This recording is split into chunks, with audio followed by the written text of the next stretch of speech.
तो सभी बच्चे यहाँ पर सबसे पहले हेडिंग डालेंगे periodic function. The heading is periodic functions.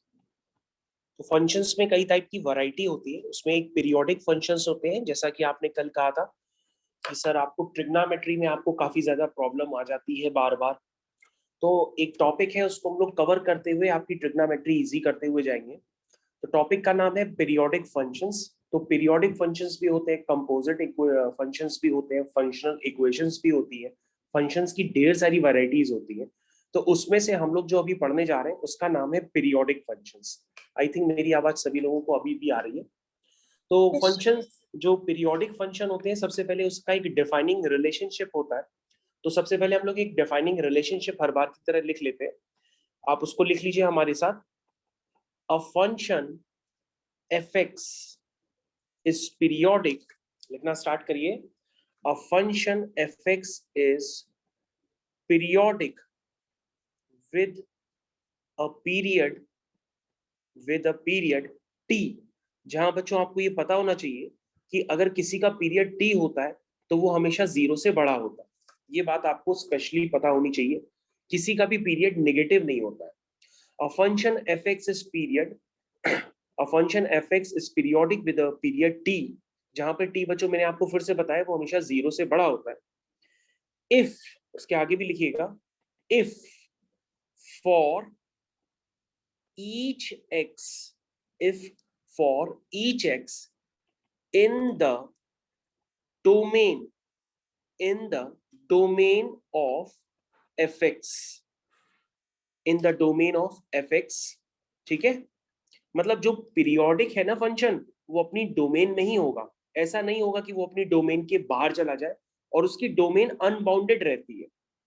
इन सारी बातों का क्या मतलब है ये सब आप थोड़ी देर में सीखेंगे, लेकिन अभी आप ये जानिए कि मैं आपको पीरियोडिक फंक्शन के बारे में सिखाने वाला हूँ।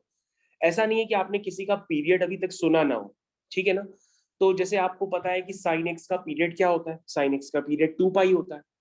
तो सबसे पहले मैंने आपको जो लिखवाया है उसकी तरफ भी ध्यान दीजिएगा। मैंने अभी आपको सिर्फ इतना लिखवाया है कि a function F x is periodic with a period T if for each x in the domain of F x. ठीक है, और इसके आगे आप और भी लिख सकते हैं, the values x minus T and x plus T R also in the domain. ठीक है, अगर फंक्शन पीरियोडिक है तो x माइनस टी और x प्लस टी वो भी क्या होगा, अपनी डोमेन में सेम वैल्यूज देगा। क्योंकि आपने ऐसा कहीं कुछ पढ़ा भी होगा कि जैसे फंक्शन अगर y इज इक्वल टू 2 के अबाउट सिमेट्रिक है, तो f ऑफ 2 प्लस एक्स की वैल्यू जो होती है वो f ऑफ 2 माइनस एक्स के इक्वल होती है। उसी तरीके से यहाँ पर मैंने कुछ बातों को अभी बताया है कि वो x माइनस टी और x प्लस टी भी वो अपनी डोमेन में लेगा। एंड जो सबसे इंपॉर्टेंट रिलेशन होता है वो अब आपको याद रखना होगा, this is fx is equal to f of x plus t for every x belong to its domain. अगर आपको ऊपर इंग्लिश में कुछ भी नहीं समझ में आया है तो आपको घबराने की जरूरत नहीं है, मैं आपको सारी चीजें बता दूंगा। लेकिन आपको इतना जरूर याद रखना पड़ेगा कि अगर कोई फंक्शन पीरियोडिक होता है तो वो कौन से रिलेशन को फॉलो करेगा, f x is equal to f of x plus t को, जहां पर टी क्या होगा, इस फंक्शन का पीरियड होगा जो कि जीरो से बड़ा होगा। ठीक है, लेकिन हो सकता है आपको थोड़ा अभी भी कम समझ में आ रहा हो, लेकिन मैं आपको अभी भी समझाने की फिर से कोशिश करता हूँ। अभी तो मैं एक फंडामेंटल ग्राफ ले लेता हूँ। ये फंडामेंटल ग्राफ मैंने आपको कल भी बताया था, और आज मैं आपको हो सकता है काफी ग्राफ भी बता दूं। जैसे ये ग्राफ है y is equal to sine x का ग्राफ, मैं भी आपकी स्क्रीन पे बना रहा हूँ। ये ग्राफ जो है y is equal to sine x का ग्राफ है। ये पॉइंट्स मैंने कल आपको लिखना बताए थे, 0 pi by 2 pi, 3 pi by 2, 2 पाई, फिर 5 पाई बाई 2, लाइक दैट, इस तरह से चलता चला जाता है। अब बच्चों ये बात बताओ कि जब भी हम किसी पीरियड की बात करते हैं तो वो पीरियड क्या मतलब होता है। पीरियड का मतलब ये होता है कि अगर हम 0 से 2 पाई के बीच का, ध्यान से देखो मैं इसमें स्क्रीन पे इंडिकेट कर रहा हूं, अगर मैं 0 से लेकर के 2 पाई के बीच का ग्राफ काट दूं, मतलब इस ग्राफ को बार बार चिपकाता जाऊं, ये ग्राफ जिसको मैं ग्रीन कलर से इंडिकेट कर रहा हूं, मतलब 2 पाई के बाद अगर मैं इस ग्राफ को बार बार चिपकाता चला जाऊं तो इसका मतलब वो पैटर्न अपना बार बार क्या करेगा, रिपीट करेगा। तो इसका पीरियड क्या हुआ, 2 पाई, क्योंकि वो 2 pi length, 2 pi is the length, याद रखिएगा, period is the basically length होती है। तो 2 पाई पीरियड के बाद वो क्या होता है, वो अपने नेचर को रिपीट करता है। लेकिन अब आपके दिमाग में तो ये भी बात आ सकती है कि सर मान लीजिए हमने पॉइंट्स आगे और भी एक्सटेंड कर दिए, मैंने लिखा 5 पाई बाई 2, उसके बाद मैंने लिख दिया 3 पाई, उसके बाद मैंने लिख दिया 7 पाई बाई 2, और उसके बाद मैंने लिख दिया 4 पाई, ये मैंने लिख दिया। तो सर इसका पीरियड जरूरी है क्या 2 पाई हो, इसका पीरियड 4 पाई भी तो हो सकता है, क्योंकि 4 पाई अगर हम लेंथ कंसिडर कर लेंगे, 4 पाई लेंथ कहां से कहां तक हुई, 4 पाई लेंथ हुई आपकी यहां से लेकर के यहां तक लेंथ हुई। 2 पाई लेंथ आपकी कहां से कहां तक लेंथ हुई, 2 पाई आपकी लेंथ हुई यहां से यहां तक। तो सर जरूरी है क्या इसका पीरियड 2 पाई हो, इसका पीरियड 4 पाई भी तो हो सकता है। मतलब 4 पाई लेंथ के बाद अगर हम ग्राफ को फिर से वापस चिपकाएं तो वही ग्राफ बनेगा, क्योंकि साइन एक्स की डोमेन तो ऑल रियल नंबर्स होती है। तो वो 4 पाई के बाद अपना मतलब 0 से लेकर के अगर 4 पाई तक का पूरा ग्राफ ले ले और उसको काट के दोबारा फिर से आगे 4 पाई के आगे लगाए तो ग्राफ का फिर से वही नेचर बन जाएगा। लेकिन हमें क्या लेना पड़ता है अकॉर्डिंग टू डेफिनेशन, हमें अपनी डेफिनेशन में फंडामेंटल पीरियड लेना पड़ता है। तो फंडामेंटल पीरियड क्या होता है, दिस इज 2 पाई, जो स्मॉलेस्ट इंटरवल, 4 पाई भी हो सकता है, मेरी बात समझने की कोशिश करो। लेकिन 4 पाई क्या हो जाएगा, 4 पाई से पहले आपको ऑलरेडी एक 2 पाई का इंटरवल मिल रहा है, उस इंटरवल के बाद अगर हम ग्राफ को चिपकाते हैं तो वही आपको सेम पैटर्न मिल रहा है। इसका मतलब हमें स्मॉलेस्ट इंटरवल लेना होता है, स्मॉलेस्ट लेंथ लेनी पड़ती है, दैट इज इक्वल टू 2 पाई। क्या मेरी बात समझ में आई सबको, समझ में आई? Yes sir. ओके तो बच्चों इसका पीरियड 2 पाई होगा और 2 pi is the fundamental period. तो बच्चों आगे आने वाले जो क्वेश्चंस होंगे, मतलब ढेर सारे क्वेश्चंस बनते हैं, लेकिन आपको कोशिश करना होता है कि अगर किसी भी फंक्शन का फंडामेंटल पीरियड अगर निकल करके नहीं आता है तो आप कोशिश करेंगे कि उस फंक्शन का आप उसको फंडामेंटल पीरियड में कन्वर्ट करने की कोशिश करें, और अगर नहीं होता है तो कोई बात नहीं। लेकिन अब आपको प्रायोरिटी हमेशा देनी होती है ग्राफ के फंडामेंटल पीरियड पे, fundamental period that is the smallest. अब एक बच्चे ने मैसेज किया है, क्या इसका पीरियड पाई नहीं हो सकता है क्या, इसका पीरियड बेटा पाई कैसे हो सकता है। अब आप कैसी बात कर रहे हो, अगर हम पाई की लेंथ लेंगे तो पाई की लेंथ वाला जो ग्राफ का पैटर्न है वो पैटर्न कितना है, वो पैटर्न ये वाला पैटर्न है। अगर हम इस पैटर्न को चिपकाएंगे दोबारा तो क्या नीचे वाला पोर्शन बन करके आएगा, नहीं आएगा, आपका ऊपर पोर्शन बन जाएगा। इसका मतलब पाई के बाद ये अपना नेचर रिपीट नहीं कर रहेगा, पाई के बाद ये अपना नेचर रिपीट नहीं करेगा, तो पाई इसका फंडामेंटल पीरियड नहीं हुआ।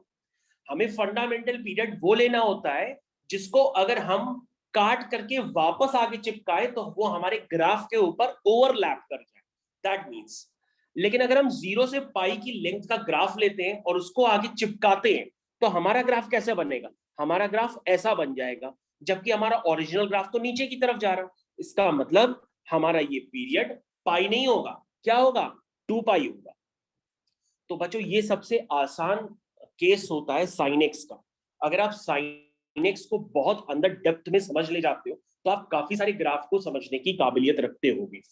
ओके तो ये सबसे स्मॉलेस्ट केस होता है, सबसे ज्यादा आसान होता है समझाने में, इसलिए मैंने आपको ये समझाया। आई होप सबको क्लियर हो गया होगा कि किसी का भी जो पीरियड होता है वो हमेशा 0 से बड़ा होता है। पीरियड हम लोग को क्वेश्चंस में ज्यादातर फंडामेंटल पीरियड ही निकालना होता है, और अगर निकलता ही नहीं है तो फिर जो पीरियड होता है उसी को आप मान लेंगे। ठीक है, मेरी बात समझ में आई? और ठीक है, आपको इतनी बात समझ में आ गई होगी। ओके आगे कंटिन्यूएशन में लें, यहाँ तक समझ में आ गया? ओके अब बच्चों हम लोग यहाँ पर क्या करते हैं, जैसे आपने कहा कि सर एक बात बताइए कि साइन एक्स का जो पीरियड होता है वो आपने जो लिखा हमने मान लिया 2 पाई, लेकिन सर एक बात बताइए, आपने ये जो लिखा है f x is equal to f of x plus T, क्या इसको आप कहीं पे एक जगह वेरीफाई करके दिखा सकते हैं? हाँ हम वेरीफाई करके भी दिखा सकते हैं लेकिन इसकी कोई नीड नहीं है। लेकिन f x is equal to f x plus t आपको इसलिए याद रखना है क्योंकि अगर इस तरह का रिलेशन आप किसी भी फंक्शन में जनरेट कर ले जाते हैं तो उस फंक्शन का जो पीरियड होगा वो टी कहलाएगा। क्या कहलाएगा? टी। लेकिन तो भी आप जबरदस्ती करते हो कि सर एक बार वेरीफाई करके दिखाइए। हमने कभी वेरीफाई नहीं किया कि ये वैलिड होता भी है कि नहीं होता।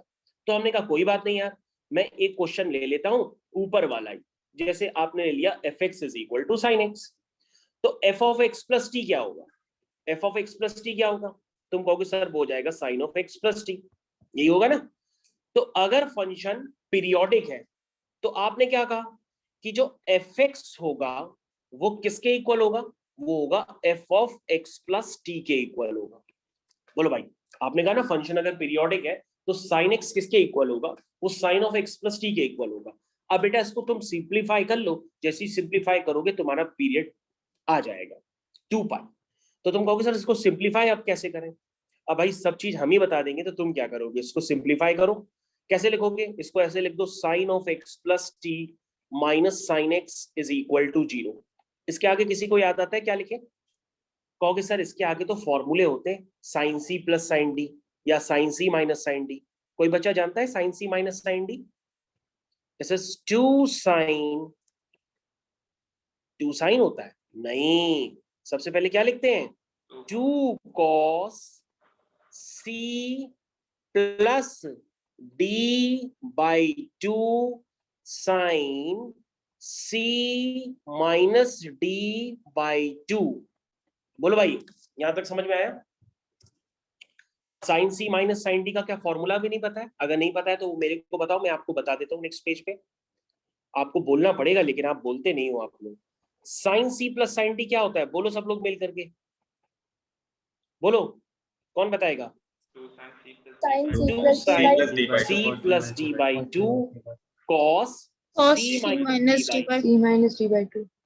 और sine c minus sine d क्या होता है? ये अभी मैंने अप्लाई किया। This is 2 cos c plus d by 2 sine c minus d by 2। Cos c plus cos d क्या होता है? ये होता है 2 cos c plus d by 2 cos c minus d by 2। सबसे लर्न करना, ये तीसरा वाला काम होता है आसान। और सबसे लास्ट वाला है, इसी वजह से मैंने चारों फॉर्मूले लिखे हैं। लास्ट वाला बहुत ही इंपॉर्टेंट होता है। कई लोग इसको बदल बदल के लिखते हैं, लेकिन आपको जो लिखना है वो ऐसे लिखना है। This is -2 sine c plus d by 2 sine c minus d by 2। इस तरह से आप लिखने की इसको आदत डालिएगा। तो बच्चों अभी मैंने कौन सा फॉर्मूला अप्लाई किया है? मैंने सेकंड वाला अप्लाई किया है, ठीक है। तो सेकंड वाला देखो मैंने अप्लाई कर दिया, कोई प्रॉब्लम तो आई थिंक यहाँ पर होगी नहीं किसी को। उसके बाद बच्चों यहाँ से क्या आ रहा है, जरा इसको थोड़ा सा सही से लिखवा दो मेरे को, कौन लिखवा देगा? इसको आप लिख सकते हैं 2 cos, ये आ जाएगा 2x प्लस टी बाई 2। उसको आप लिख सकते हैं x प्लस टी बाई 2। यहाँ हो जाएगा साइन एक्स एक्स कैंसिल, ये हो जाएगा sine t by 2 equal to 0। अब बच्चों आपको निकालना क्या है? आपको तो पीरियड निकालना है। अब दो फैक्टर्स का प्रोडक्ट 0 है, पहले वाले को 0 करेंगे तो वहां से x निकलेगा। x तो हमें चाहिए नहीं, हमें तो पीरियड चाहिए। तो हम क्या करेंगे? हम इस वाले फैक्टर को 0 कर देते हैं। तो बच्चों अगर साइन टी बाई 2 0 है तो आपको ट्रिग्नोमेट्री में पढ़ाया जाता है, और आप ग्राफ से भी देख सकते हो कि जो साइन का ग्राफ होता है वो कहाँ 0 होता है। वो साइन 0 पे 0 होता है, साइन पाई पे 0 होता है, साइन 2 पाई पे 0 होता है, साइन 3 पाई पे 0 होता है, साइन 4 पाई पे 0 होता है। इसका मतलब साइन n पाई क्या होता है? 0 होता है, जहां पे n क्या बिलोंग करता है? Set of integers. ठीक है, समझ में आया? अब बच्चों ध्यान से देखो, तो साइन t बाई 2 अगर 0 है तो ये क्या कब 0 होगा? ठीक है, क्या मैं इसको डायरेक्टली लिख देता हूँ? डायरेक्टली लिख सकता हूँ कि मैं पूरा आपको बताऊं? जनरल सॉल्यूशन भी आपको लिखवाए जाते हैं कि sine theta is equal to sine alpha, that is theta is equal to n pi plus -1 की पावर n अल्फा। अगर आप पूरा लिखना चाहते हो तो पूरा भी लिख सकते हो, आपको ऐसा ट्रिग्नोमेट्रिक इक्वेशंस में पढ़ाया जाता है। देवांशी याद आ रहा है तुमको? Sine theta is equal to sine alpha. तो क्या लिखते हैं? थीटा इज इक्वल टू क्या लिखते हैं? n पाई प्लस -1 की पावर n इंटू अल्फा, ऐसे लिखते हैं। तो यहां से t की वैल्यू कितनी आ गई बच्चों? यहां से t की वैल्यू कितनी आ गई? t की वैल्यू आ गई 2n पाई। और हमें क्या चाहिए?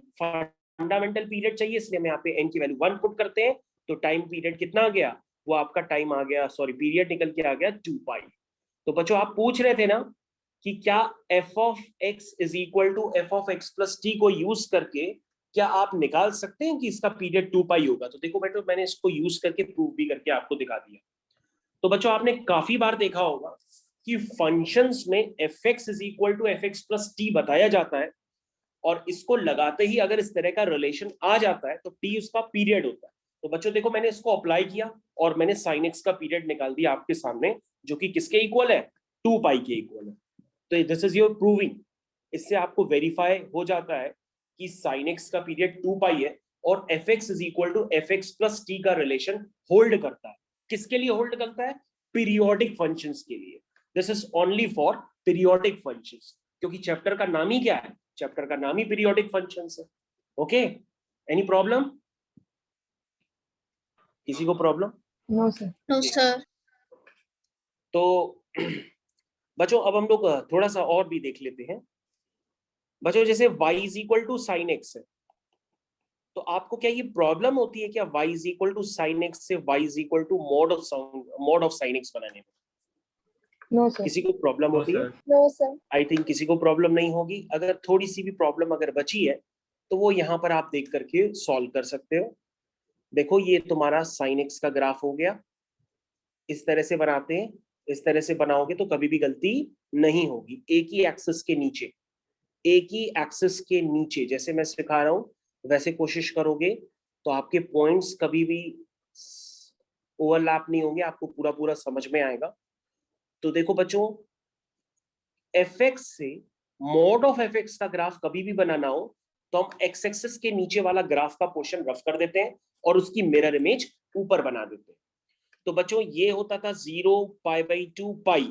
अब आप कह सकते हो कि ये जो मॉड साइन एक्स का ग्राफ है इसका पीरियड हो गया पाई, क्योंकि पाई के बाद ये अपने नेचर को क्या कर रहा है, रिपीट कर रहा है। ठीक है, ओके। अब बच्चों चलिए मैं आपको कुछ थ्योरेटिकल पॉइंट्स भी लिखवा देता हूं। आई थिंक यहां तक सभी को क्लियर हो गया होगा। तो आप रेडी हैं आगे के लिए? हेडिंग डालिए, पीरियड ऑफ इंपॉर्टेंट फंक्शंस। कुछ इंपॉर्टेंट फंक्शंस है उनका पीरियड हम लोग लिख ही लेते हैं।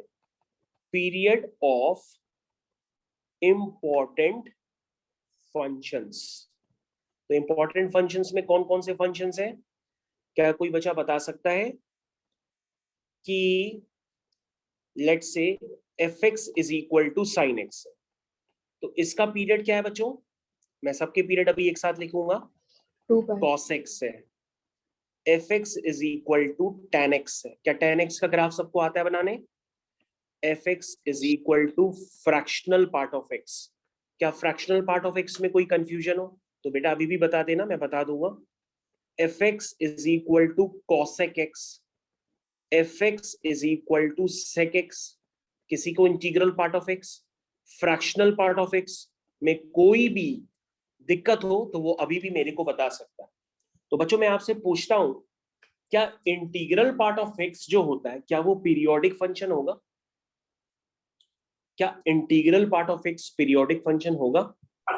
Yes sir. तुम लोग कैसे बोल लेते हो भाई, इतना कॉन्फिडेंस है? इंटीग्रल पार्ट ऑफ x का कभी ग्राफ देखा है? ओके जस्ट वेट यार, मैंने कल भी आपसे पूछा था। वन में रिपीट होता है ना सर, चाहे कोई भी वैल्यू इंटीजर में, आई मीन इंटीजर में। देखो बच्चों this is your integral part of x का ग्राफ। अगर हमें कभी भी इंटीग्रल पार्ट ऑफ x का ग्राफ बनाना होता है तो वो स्टेप फंक्शन होता है। क्या होता है? Step function. तो मैं ये पूछना चाहता हूं इसका ग्राफ आपको बनाने आता है कि मैं ग्राफ बनाना पहले सिखाऊं? आई थिंक आपको बनाने आता है। तो इसका ग्राफ कैसे बनाते हो? इसका ग्राफ तो आप ऐसे ही बनाते हो जैसे मैं बना रहा हूं, ऐसे ही बनाते हो ना, ऐसे ही बनाते हो ना। ये इसका ग्राफ होता है integral part of x। Yes. Yes sir. तो बेटा क्या ये पीरियोडिक है? आपको लगता है ये पीरियोडिक है? ग्राफ को देखो, ये No, पीरियोडिक sir. है। No sir. No sir. तो तुम लोगों ने इतनी जोर से क्यों चिल्लाया कि ये पीरियोडिक? तो बेटा जो पीरियोडिक फंक्शन होता है वो फ्रैक्शनल पार्ट ऑफ एक्स होता है, इंटीग्रल पार्ट ऑफ एक्स थोड़ा ना पीरियोडिक होगा। क्योंकि इतनी देर से मैं बाकी क्या समझा रहा था, मैंने यही तो बताया कि भैया इस वाले ग्राफ को, जैसे ये ग्राफ है, इसको काट के दोबारा आगे लगाओ तो क्या वो वहीं पे बन जाएगा क्या? वो तो उसके ऊपर है, फिर उसके आगे उसके ऊपर हो गया, फिर आगे उसके ऊपर हो गया। मेरी बात समझो, समझ में आ रहा है? पीरियोडिक का मतलब क्या होता है? जो अपने पाथ को रिपीट करे। अरे भैया अपने पाथ को रिपीट करने वाला अपने फंक्शन देखा तो अभी, ये कहां अपना पाथ रिपीट कर रहा है? ये तो अपने आप ऊपर भागता चला जा रहा है। क्या उसी सेम पाथ पे वापस आ रहा है? कंफ्यूजन था, वो क्वेश्चन में फ्रैक्शनल पार्ट लगा था, मुझे लगा आपने वही पूछा है। नहीं कोई बात नहीं, कोई बात नहीं, कोई बात नहीं। तो बच्चों ये पीरियोडिक पता है कब होता? ये पीरियोडिक ऐसे होता जब ये ऊपर होता, फिर नीचे आ जाता, फिर ऊपर होता, फिर नीचे आ जाता, लाइक दैट, तब पीरियोडिक होता। मेरे ख्याल से अब आप लोग समझ गए होंगे। समझ गए? Yes sir. Yes sir. Yes sir. Okay चलिए बच्चों, तो हमने आपको इंटीग्रल पार्ट ऑफ एक्स तो बता दिया। Okay by the way fractional part of x का ग्राफ तो आपको पता ही होगा। बेटा अभी भी ध्यान देना, अगर इंटीग्रल पार्ट ऑफ एक्स आपको नहीं क्लियर है तो मेरे को अभी भी बता देना, क्योंकि मैं आगे कंटिन्यूएशन लेता चला जा रहा हूँ। आपको फिर प्रॉब्लम हो सकती है, अगर आपको थोड़ा सा भी डाउट हो कि सर इंटीग्रल पार्ट एक बार समझा दीजिए, तो मैं आपको समझा दूंगा, मैं पीछे नहीं हटूंगा। ओके तो बच्चों फ्रैक्शनल पार्ट ऑफ एक्स का ग्राफ कुछ ऐसे होता है, अगर आपने कभी बनाया हो इस तरह से होता है। बनाया है कभी? इस तरह से होता है। ये फ्रैक्शनल पार्ट ऑफ एक्स का ग्राफ याद आ रहा है? Yes sir. तो ये पीरियोडिक है क्योंकि ये अपने पाथ को क्या कर रहा है? रिपीट कर रहा है। तो फ्रैक्शनल पार्ट ऑफ एक्स का पीरियड क्या होता है बच्चों? इसका पीरियड क्या होगा? क्यों? तो तुम कहोगे सर ये यस 1, तो this is your smallest link. तो स्मॉलेस्ट लिंक के बाद ये अपना क्या करेगा? वही पाथ रिपीट करेगा, तो उसका पीरियड क्या होगा? 1 होगा। कोई बात नहीं। तो बच्चों मैं जरा पीछे चला जाता हूँ, ये तो मैंने इसे ग्राफिकल एनालिसिस आपको बताई।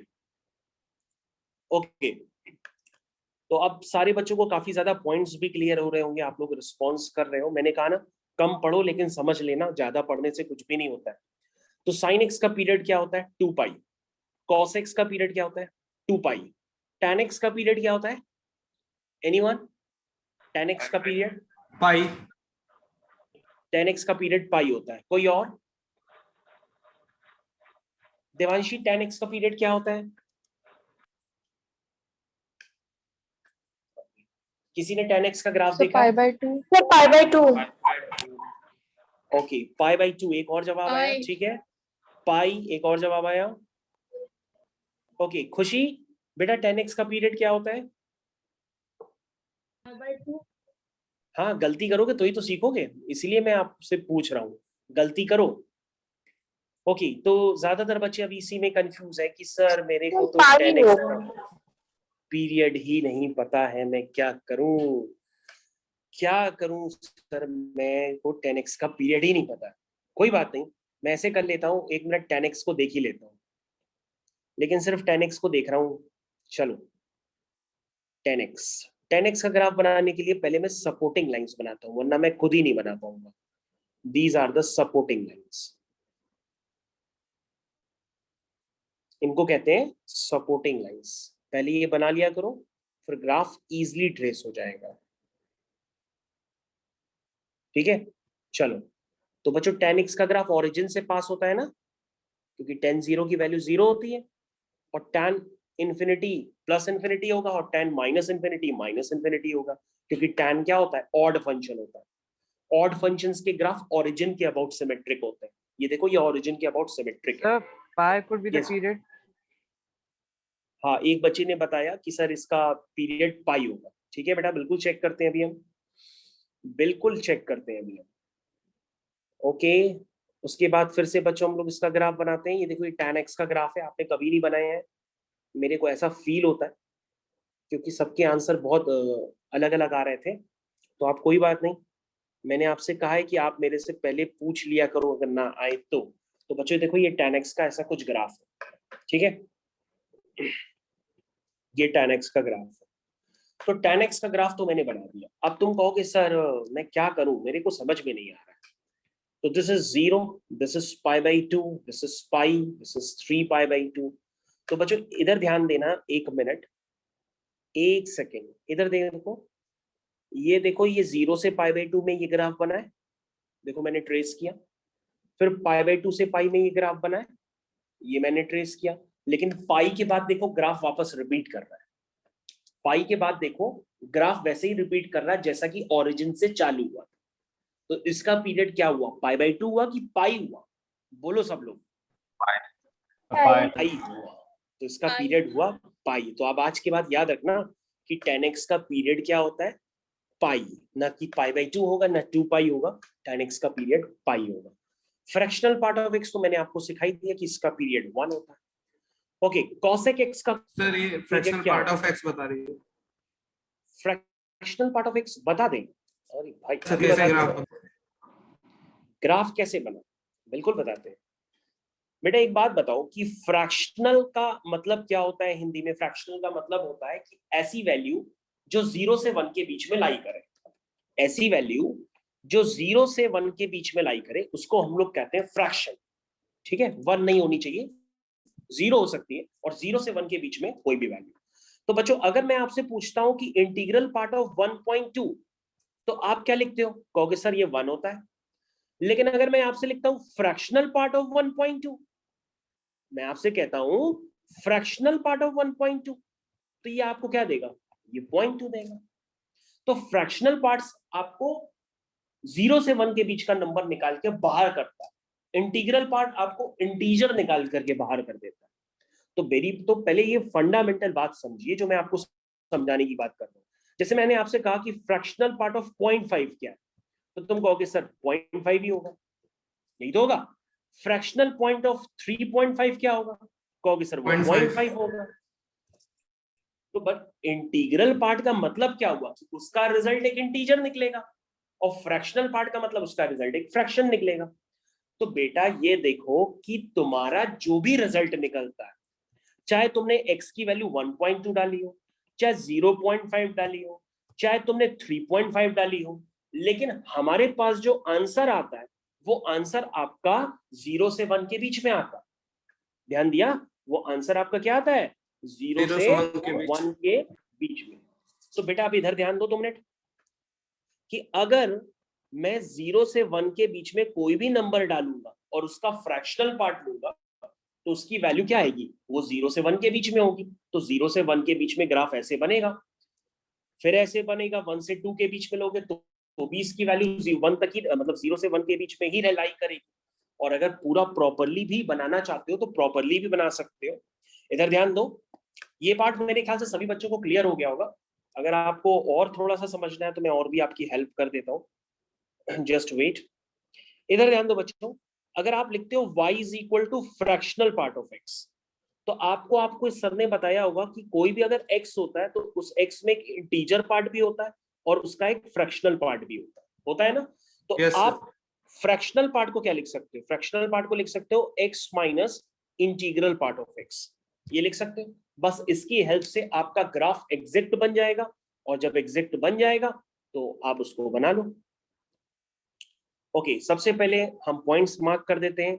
0 1 2 3 4 5, -1 -2 -3 1 2 3, लाइक दैट मैंने पॉइंट्स प्लॉट कर लिए।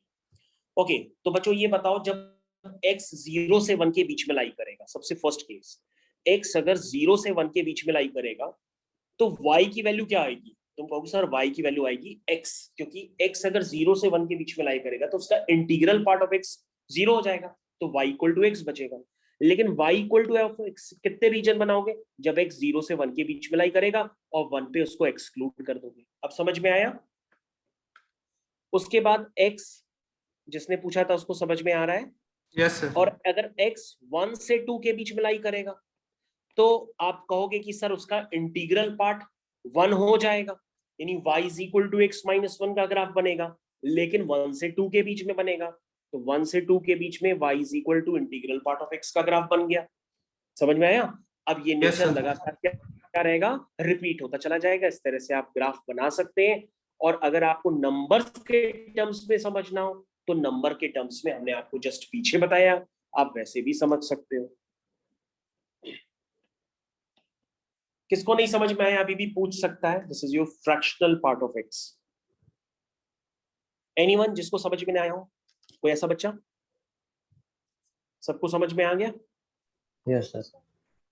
ओके। तो फ्रैक्शनल पार्ट आपको एक फ्रैक्शन रिटर्न करके देता है। बच्चों मैं आपसे अब पूछना चाहता हूं कि cosec x का पीरियड क्या होगा? 2 pi. 2 pi. 2 पाई। तो किसी का आंसर गलत नहीं आ रहा है, इसलिए मैं इसका ग्राफ नहीं सिखाता हूं। Answer is 2 pi.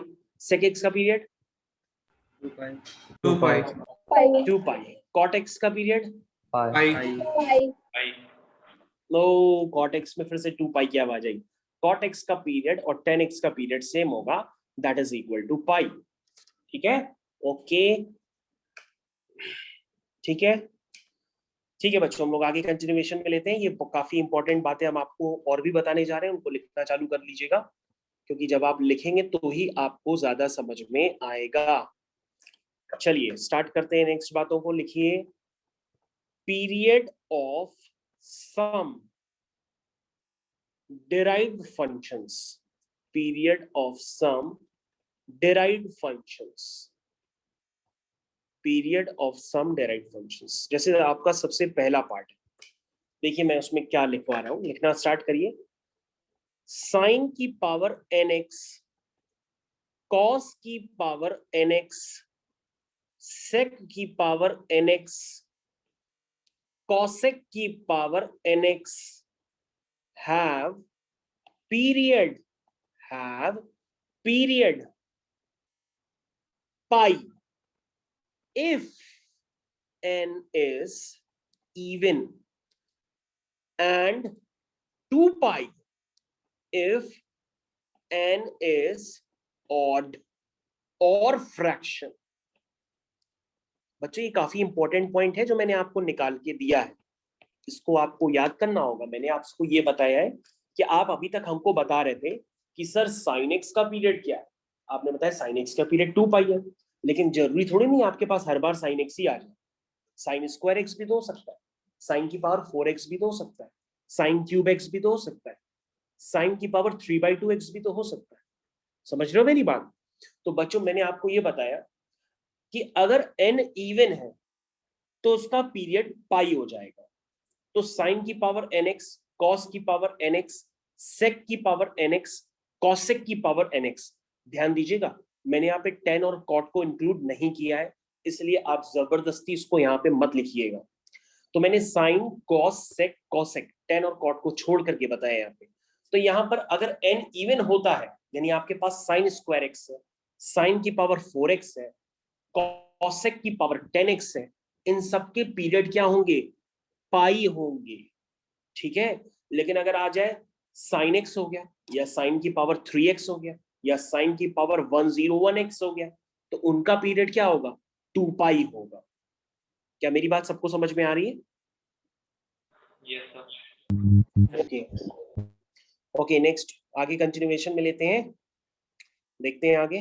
Next point, 10 की पावर nx, cot की पावर nx आर ऑलवेज, लिखना स्टार्ट करिए, 10 की पावर nx, cot की power nx are always periodic with period pi, with period पाई।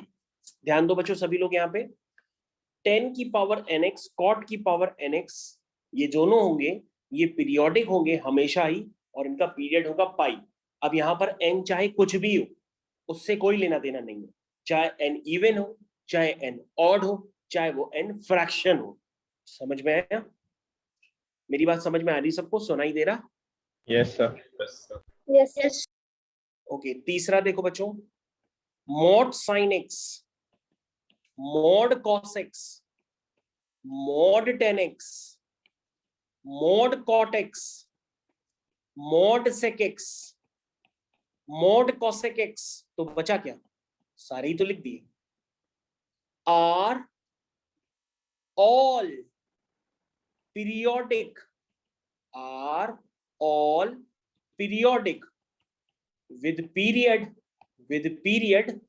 पाई।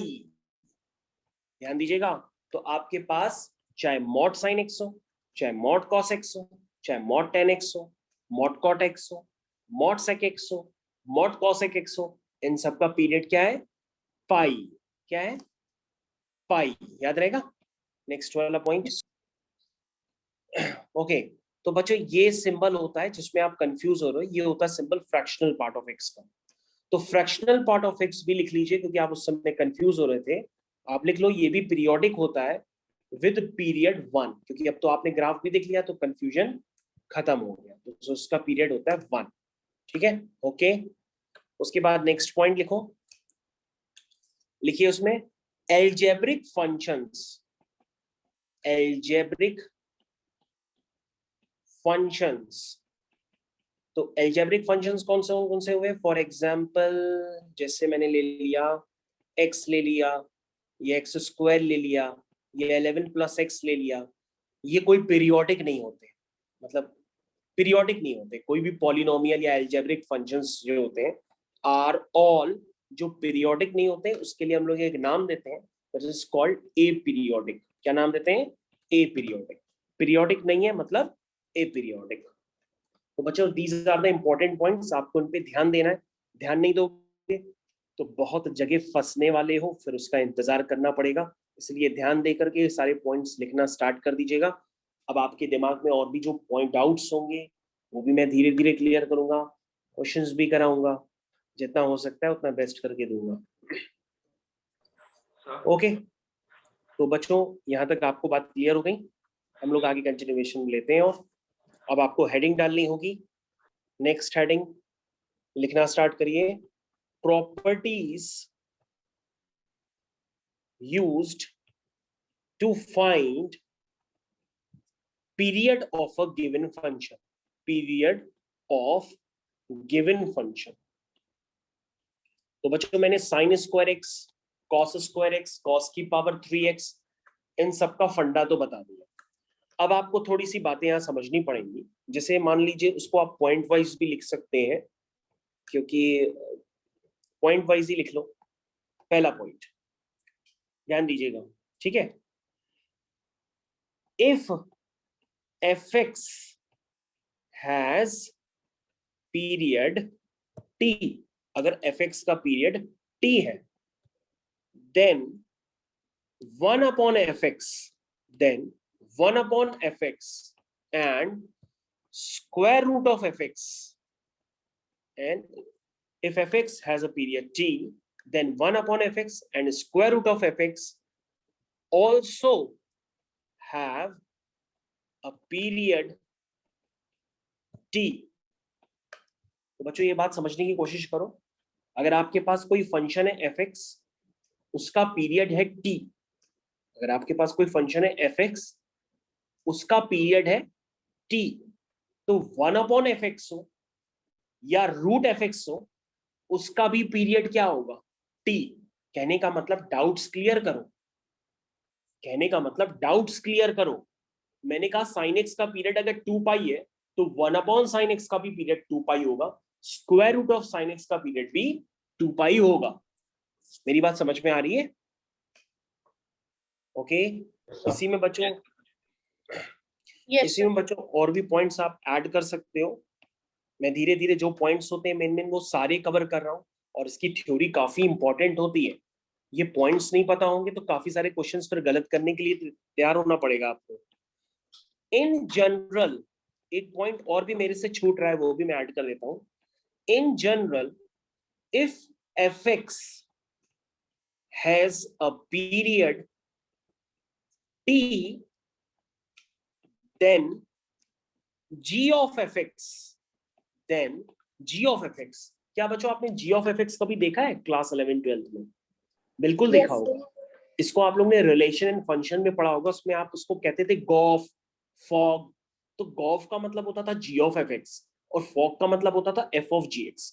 इसके लिए बच्चों मेरा एक टॉपिक होता है, मेरा एक पूरा लेक्चर चलता है, उस लेक्चर का नाम होता है कंपोजिट फंक्शंस। तो उसको कभी मैं लेटर ऑन कवर करता हूँ, पहले तो ये पढ़ लेता हूँ क्योंकि इसका पढ़ाया नहीं गया था हम लोग को, कट क्या गया बेटा? था सिलेबस से। Okay, no problem. तो मैं आपको सिखा रहा हूँ, धीरे धीरे सीखो। In general if fx is a period t, then g of fx is also periodic with period t। Point लिख लो, फिर क्वेश्चंस में डिस्कस करता हूं।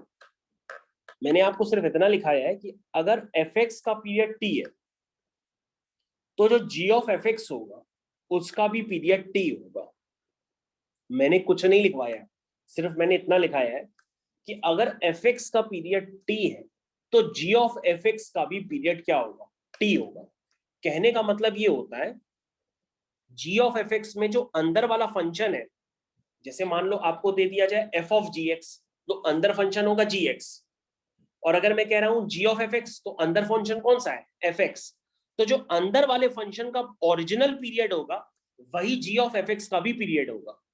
यानी कि अंदर वाले फंक्शन का पीरियड अगर t है तो g of fx का भी पीरियड t होगा। बात समझने की कोशिश करो। और अगर हमने लिखा f of gx, तो इसका पीरियड वही होगा जो gx का पीरियड होगा। और अगर मैं g of fx लिख रहा हूं तो इसका पीरियड वही होगा जो अंदर वाले फंक्शन fx का पीरियड होगा। यानी कि कंपोजिट फंक्शंस में जो सबसे अंदर वाला फंक्शन होता है उसी का पीरियड कहलाएगा। समझ में आया? Okay, yes. चलिए क्वेश्चन करेंगे, क्वेश्चन में और भी बता देंगे। पहले तो पॉइंट्स लिख लो, पता पड़ा पॉइंट्स ही ना लिखवा पाओ, दिमाग से सब स्किप हो जाएंगे फिर मेरे। Okay, if fx has period t, then f of ax plus b has period t upon modulus of a। कहने का मतलब ये है, क्योंकि आपने देखा कि साइन एक्स का पीरियड 2 पाई है, तो आपने कहा साइन स्क्वायर एक्स का पीरियड पाई हो गया, साइन की पावर 4x का भी पीरियड पाई हो गया, और साइन की पावर 3x का पीरियड वो क्या हो गया? 2 पाई हो गया। साइन की पावर 3/2x का पीरियड वो भी 2 पाई हो गया, क्योंकि मैंने तो आपको प्रॉपर्टीज लिखवाई हैं, ये देखिए आपकी स्क्रीन पर है। अगर n इवन होगा तो पीरियड पाई, और n अगर फ्रैक्शन या ऑड हो गया तो पीरियड आपका 2 पाई होगा। समझ में आया? आया समझ में? लेकिन बच्चों यहाँ पे थोड़ा सा मैंने ये बताया है कि अगर आपके पास कोई लिख दे sin 2x + 3, तो आप क्या करोगे? आप कहोगे सर इसका भी पीरियड होगा, और वो पीरियड होगा 2π/2, दैट इज पाई। ये कहने का मतलब है मेरे, ये कहने का मेरा मतलब है। कहने का मतलब ये है कि अगर आपके पास फंक्शन का पीरियड अगर t है तो f of ax plus b, जैसे sin x का पीरियड 2 पाई है तो sin of 2x plus 3 का पीरियड कितना होगा? t upon a।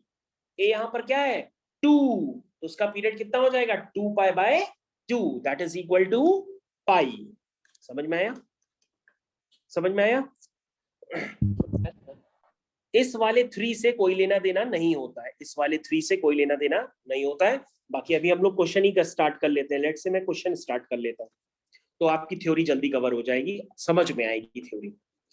लेकिन होपफुली पहले आप ये सारे पॉइंट्स आपको पता होने चाहिए, जरूरी, ये याद रखिएगा, वरना काफी ज्यादा आपको तकलीफ होगी, क्योंकि मैं क्वेश्चंस करता चला जाऊंगा और आपकी तकलीफ बढ़ती चली जाएगी। ओके, मैं एक एग्जांपल ले लेता हूँ। एक एग्जांपल, क्या कह रहे हो बेटा? तो लास्ट वाला पॉइंट एक बार फिर से बता दो। हाँ, लास्ट वाले पॉइंट के लिए आपको मैं क्वेश्चन करा रहा हूँ। आइए, लास्ट वाला पॉइंट के लिए मैं आपको एक क्वेश्चन करा रहा हूँ। दिस इज, आपको पीरियड निकालना है इस फंक्शन का, आपको पीरियड निकालना है इस फंक्शन का। एक दूसरा क्वेश्चन भी लिख देता हूँ और डाउट क्लियर हो जाएंगे। आपको पीरियड निकालना है इस फंक्शन का। ये 2 क्वेश्चंस मैंने आपको दे दिए। तो सबसे पहले अगर आपको थ्योरी थोड़ी सी क्लियर होगी तो आप खुद भी सोच सकते हो। आप कहोगे सर आपने सिखाया था कि अगर sin x है तो उसका पीरियड 2 पाई होता है, और आपने कहा था स्क्वायर रूट ऑफ fx होगा तो उसका पीरियड क्या होगा? बताइए, अगर मैंने आपको थ्योरी में लिखवाया ना जस्ट अभी, कहाँ गई थ्योरी, इधर देखो। अगर fx का पीरियड t है तो 1/fx और रूट fx दोनों का पीरियड क्या होगा, t होगा। तो अगर sin x का पीरियड 2 पाई है तो रूट ऑफ sin x का पीरियड भी कितना होगा, 2 पाई होगा। 2 pi. और इसके अलावा अभी मैंने आपको कुछ और बताया कि अगर ये fx में ये fx प्लस a टाइप का फॉर्म बन जाता है, जैसे यहां पर बन गया, तो इसका पीरियड क्या हो जाएगा, 2 पाई बाय a आपका क्या है 3। तो बेटा इसका आंसर हो गया, इसका आंसर हो गया, इसका पीरियड है 2 पाई बाय 3, इसका पीरियड है 2 पाई बाय 3। समझ में आया? मैंने सारी प्रॉपर्टीज इसमें इंक्लूड की और आपको समझाने की कोशिश की। ओके, नेक्स्ट वाला क्वेश्चन देखते हैं। तो बच्चों नेक्स्ट वाला क्वेश्चन देखते हैं। सबसे पहले tan स्क्वायर x की तरफ देखना पड़ेगा और मैं थ्योरी आपके सामने दोबारा इंडिकेट कर रहा हूं। देखो ध्यान से, बी पॉइंट आपकी स्क्रीन पे है। मैंने बताया था 10 की पावर nx हो, cot की पावर nx हो, चाहे n कुछ भी हो, इवन हो, ऑड हो, फ्रैक्शन हो, पीरियड क्या होगा, पाई होगा। यानी बच्चों जो आपके पास जो ये है 10 की पावर nx का फॉर्म, तो इसका पीरियड क्या होगा, तो तुम कहोगे सर इसका पीरियड होगा पाई, लेकिन सर x के साथ जो भी कोफिशिएंट होता है उससे हम डिवाइड कर लेते हैं, तो उसका पीरियड हो जाएगा पाई बाय रूट 2।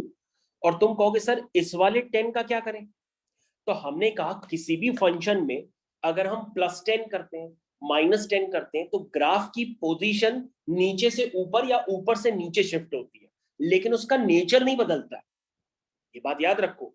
तो इसलिए -10 का कोई भी इफेक्ट नहीं पड़ेगा, -10 का कोई भी इफेक्ट नहीं पड़ेगा। अगर आप इस बात को नहीं समझ पाते हो तो ऐसे समझ लो, जैसे y is equal to sine x, तो y is equal to sine x में इसका पीरियड अगर 2 पाई है तो 2 साइन एक्स का भी पीरियड क्या होगा, 2 पाई होगा। और अगर उसमें हम +1 कर देते हैं तो भी पीरियड क्या होगा, 2 पाई होगा। तो आपने क्या ये सारे ग्राफ नहीं बनाए हैं क्या कभी, ये वाले ग्राफ बनाए हैं कि नहीं बनाए कभी? Yes, sir. Yes. Yes sir.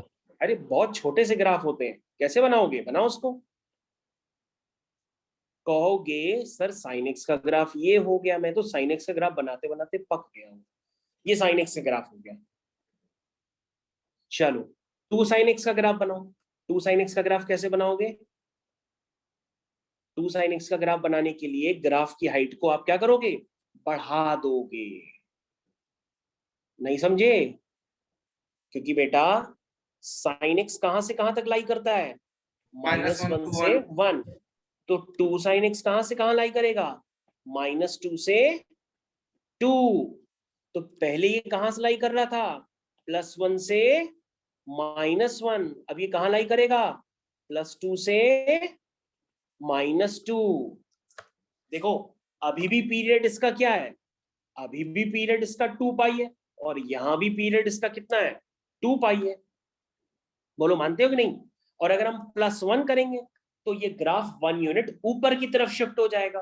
तो जब ग्राफ 1 यूनिट ऊपर की तरफ शिफ्ट हो जाएगा तो जहां +2 लिखा है वहां +3 लिख देना, और जहां -2 लिखा है वहां -1 लिख देना।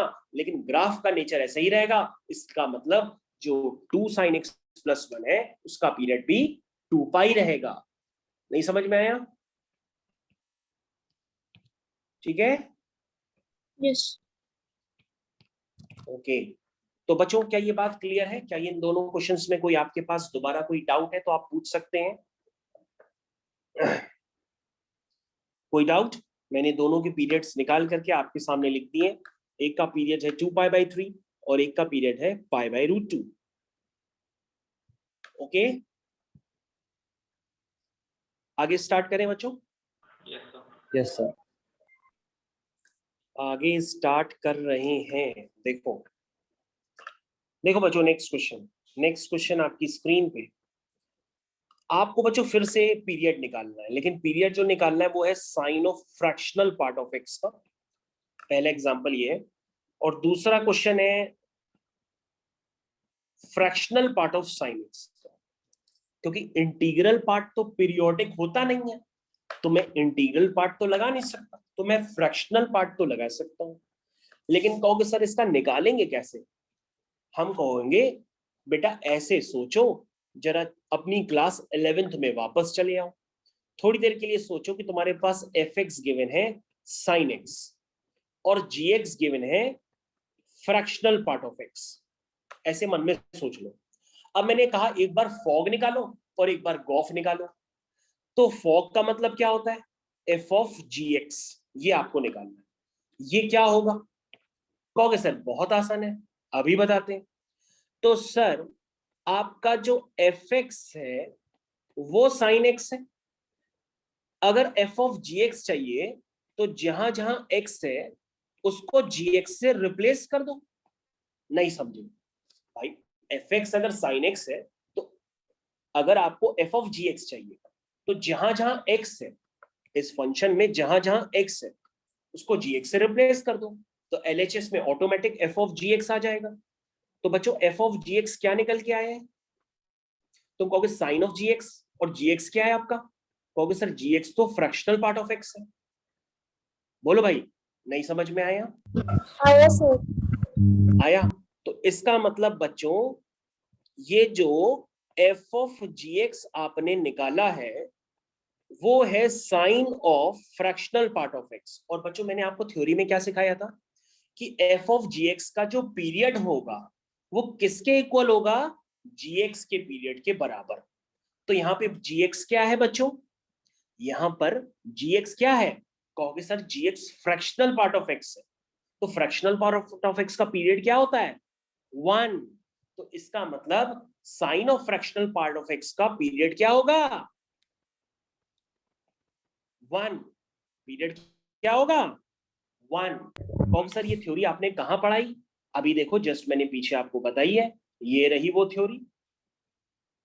मैंने कहा था जो पीरियड होगा वो अंदर वाले फंक्शन का होता है, f ऑफ gx होगा तो इसका जो पीरियड होगा वो gx वाला होगा, g ऑफ fx होगा तो इसका जो पीरियड होगा वो fx वाला होगा।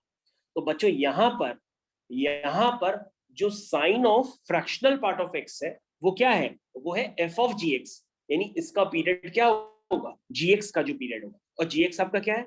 फ्रैक्शनल पार्ट ऑफ x, और उसका पीरियड क्या होता है? 1। क्या समझ में आया? समझ में आया? Yes Yes, sir. ओके, फिर से देखते हैं हम लोग, क्योंकि आपके मन में अभी और भी विचारधाराएं होंगी तो उन धाराओं का प्रभाव हम लोग और बढ़ा लेते हैं। तो तुम कह रहे होगे कि सर एक बात बताइए कि आपने fx अपने आप से एज्यूम किया? अपने आप से एज्यूम नहीं किया, क्वेश्चन को देख के एज्यूम किया है, क्योंकि क्वेश्चन में दो चीजें नजर आ रही हैं, एक फ्रैक्शनल पार्ट और एक साइन x।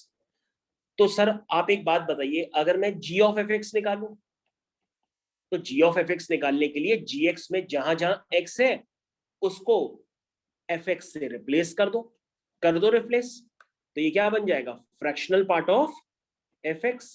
बोलो भाई, g ऑफ fx का मतलब gx में जहां जहां x है उसको fx से रिप्लेस कर दो, और fx की वैल्यू क्या है? sin x है। तो बच्चों ये तो निकल के आ गया। इसका मतलब आपका g ऑफ fx क्या है? g ऑफ fx है आपका fractional part of sin x, और इसका पीरियड क्या होगा बच्चों? जो fx का पीरियड होगा। तो fx आपका क्या है बच्चों? sin x है। तो sin x का पीरियड क्या होता है? 2 पाई। इसका मतलब इसका पीरियड कितना होगा? 2 पाई। नहीं समझ में आया? आ गया sir. आ गया सर। ओके, अब तो समझ में आया होगा कि ये f ऑफ gx और g ऑफ fx का मतलब क्या होता है। ये इतना भी टफ नहीं होता है, मैं बहुत ही आसान भाषा में पढ़ा रहा हूँ, इससे कोई आसान भाषा एग्जिस्ट नहीं करेगी, इसलिए भैया समझने की कोशिश कर लो। तो अचानक जब इस तरह के क्वेश्चंस आ जाए तो सोच लेना कि तुम्हें fx और gx दो अलग अलग फंक्शन बनाने हैं। एक बार f ऑफ gx लेके देख लेना, उससे ना आए आपका फंक्शन तो फिर आप g ऑफ fx लेकर के देख लेना, हो सकता है उससे आ जाए। तो f ऑफ gx आएगा तो उसका जो पीरियड होगा वो gx वाला होगा, और g ऑफ fx होगा तो उसका जो पीरियड होगा वो fx वाला होगा। अंदर वाला जो फंक्शन होता है वही वाला उस फंक्शन का पीरियड कहलाता है। ओके, बताइए भाई, ठीक है? Yes, sir. Yes, sir. Yes.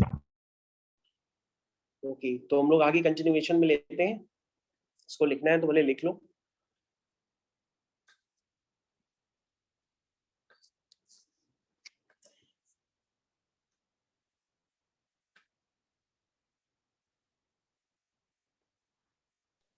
Sir fractional part of X change नहीं करेगा साइनस के पीरियड? क्या फ्रैक्शनल तो पार्ट ऑफ एक्स क्या करेंगे? साइनस के पीरियड को तो इफेक्ट नहीं करेगा कुछ भी, तो वो इंडिपेंडेंट रहेगा उसका। नहीं बेटा, ये जो मैंने रूल्स लिखाए हैं ना, ये रूल्स को फॉलो करना है आपको।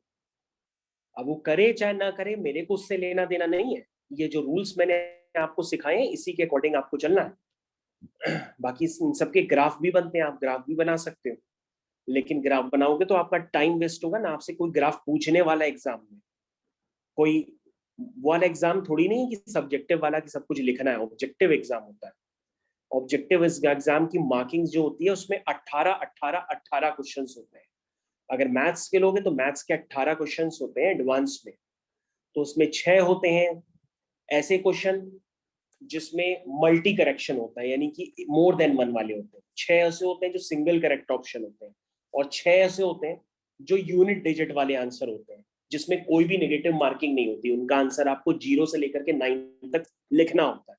या तो जिन 6 क्वेश्चंस में या तो आंसर 0 हो सकता है, या तो किसी का क्वेश्चन का आंसर 1 हो सकता है, या तो 3 होता है। यूनिट डिजिट में आंसर आता है 0 से लेकर 9 तक। सबसे अच्छी बात ये होती है कि उन 6 क्वेश्चंस में नेगेटिव मार्किंग नहीं होती है।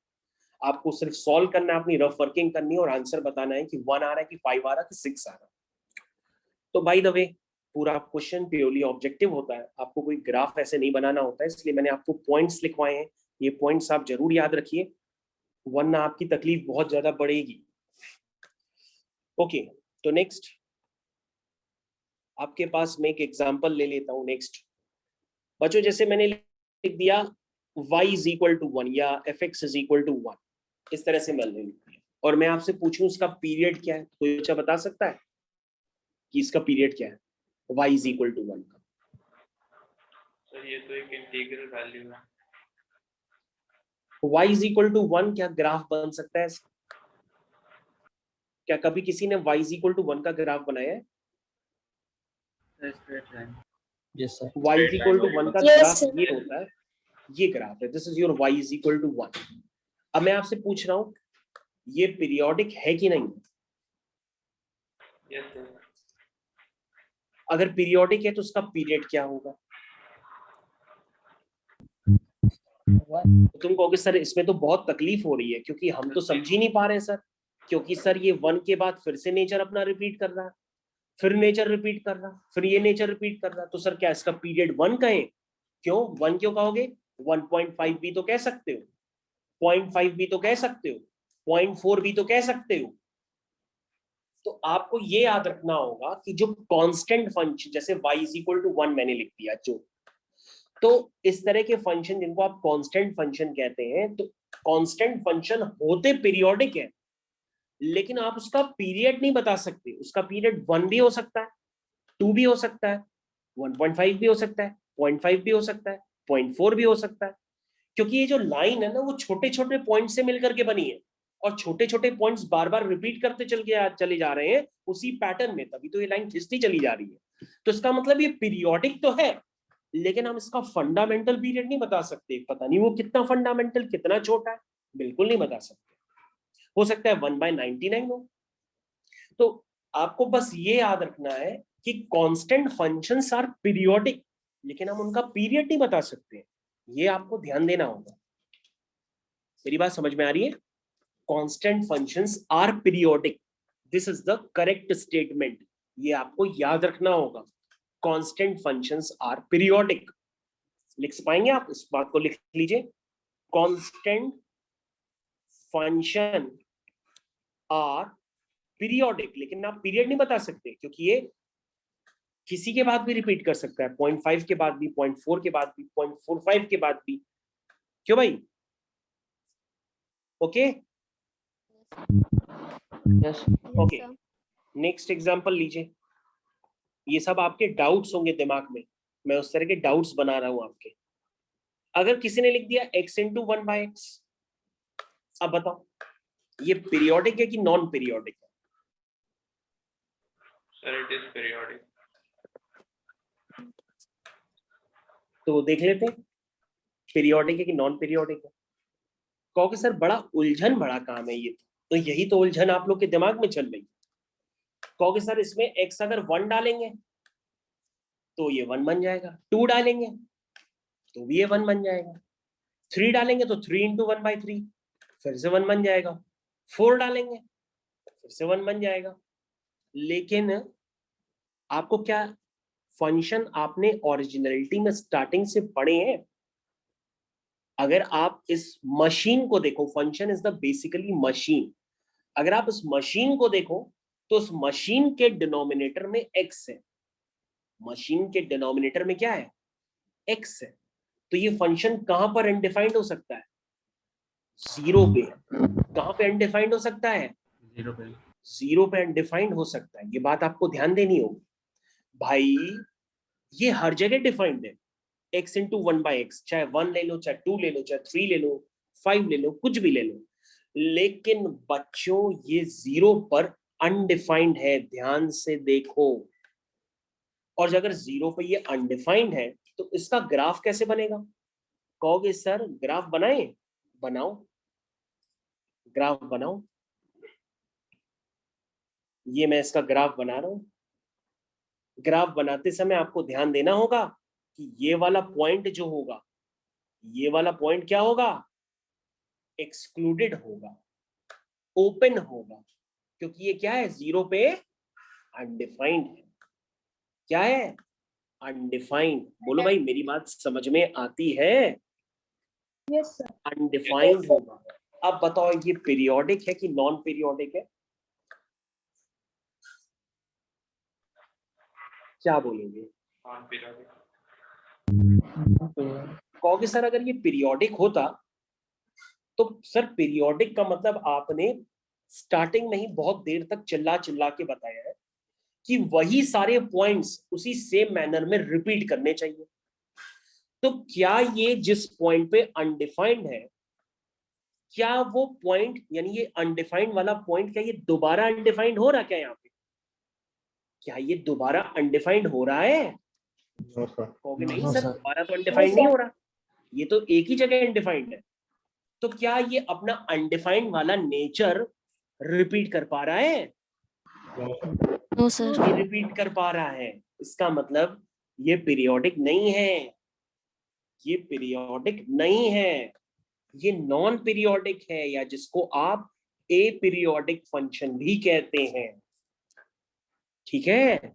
लेकिन आपने कहा कि सर एक बार और ऐसा क्वेश्चन दीजिए, एक बार और ऐसा क्वेश्चन दीजिए, क्योंकि अब तो हम असली में समझ पा रहे हैं कि पीरियड होती क्या चीज है। पहले तो हम उसको कहानी समझ रहे थे। अच्छा अब ये बताओ, क्या ये fractional part of x into 1 upon fractional part of x, क्या ये पीरियोडिक है?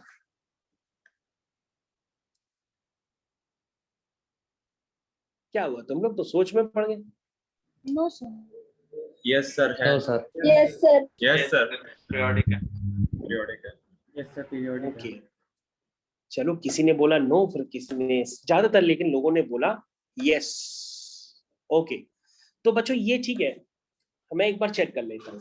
देखो है तो ये fractional part of x into 1 upon fractional part of x, मतलब x की जगह तुम 1.2 डालोगे तो ऊपर भी 0.2 आएगा, नीचे भी 0.2 आएगा, वो 1 आ जाएगा, 1 हो जाएगा। x की जगह आप 1.3 डालोगे तो ऊपर भी 0.3 आएगा, नीचे भी 0.3 आएगा, फिर से 1 हो जाएगा। x की जगह आप 5.2 डालोगे तो ऊपर से 0.2 आएगा, नीचे से 0.2 आएगा, फिर से 1 हो जाएगा। तो ये डिफाइंड तो हर जगह हो रहा, अनडिफाइंड कब होगा? कहोगे सर ये अनडिफाइंड तभी होगा जब फ्रैक्शनल पार्ट ऑफ x जो होगा वो 0 हो जाएगा। और फ्रैक्शनल पार्ट ऑफ x 0 कब होगा? तुम कहोगे sir fractional part of x 0 तभी हो सकता है जब अंदर क्या हो? इंटीजर हो। अंदर क्या हो? इंटीजर हो।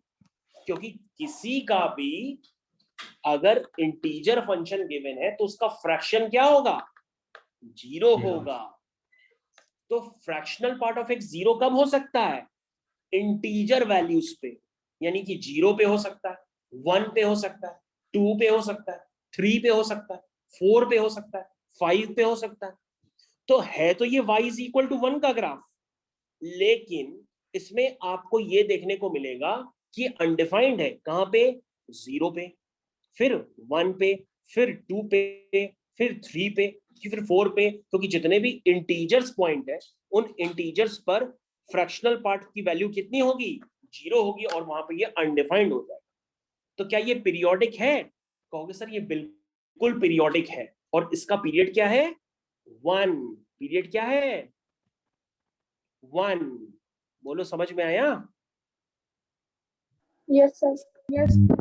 ये अपने पाथ को क्या कर रहा, रिपीट कर रहा है, लेकिन ऊपर वाले केस में ऐसा नहीं था। ठीक है, तो this is periodic function with period, periodic function with period. क्या बताया पीरियड मैंने इसका, 1। हो गया, समझ में आया?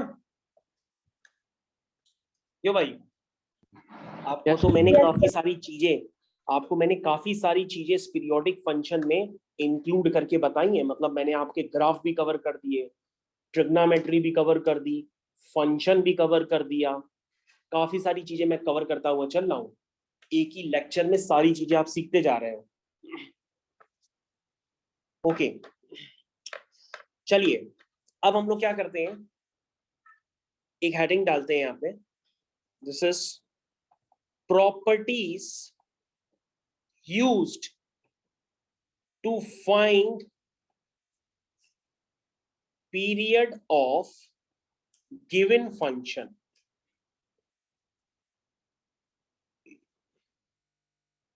ध्यान से देखिए, मैंने जो हेडिंग डाली है वो हेडिंग आपको भी डालनी है, property used to find period of a given function.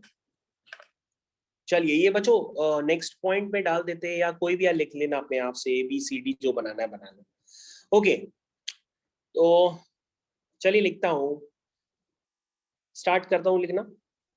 If fx has period t1 and gx also has period t2, then period of fx plus minus gx or fx into gx or fx divided by gx is, ध्यान से देखो बच्चों मैंने क्या लिखा, मैंने लिखा है आपके सामने कि यहाँ पर दो फंक्शन है, एक का नाम है fx, एक का नाम है gx। fx का पीरियड है t1, gx का पीरियड है t2। तो मैंने इन दोनों फंक्शंस को कंबाइन करके एक नया फंक्शन बना दिया। वो फंक्शन fx प्लस gx भी हो सकता है, fx माइनस gx भी हो सकता है, fx इंटू gx भी हो सकता है, fx डिवाइड बाई gx भी हो सकता है। तो अगर मेरे को fx और gx का पीरियड पता है, तो ये जो इनके कॉम्बिनेशन से जो नए फंक्शंस बन रहे हैं, यानी एडिशन, सब्ट्रैक्शन, मल्टीप्लिकेशन, डिवीजन, तो उनका पीरियड क्या होगा। ठीक है, then period of this function is LCM of t1 and t2, LCM of t1 and t2। ठीक है, provided their LCM exist।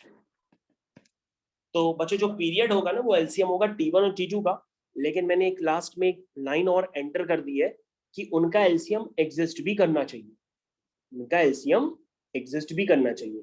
अब आपके मन में आएगा सर ऐसा भी होता है कि LCM भी एग्जिस्ट नहीं करता, ये तो हम पहली बार सुन रहे हैं।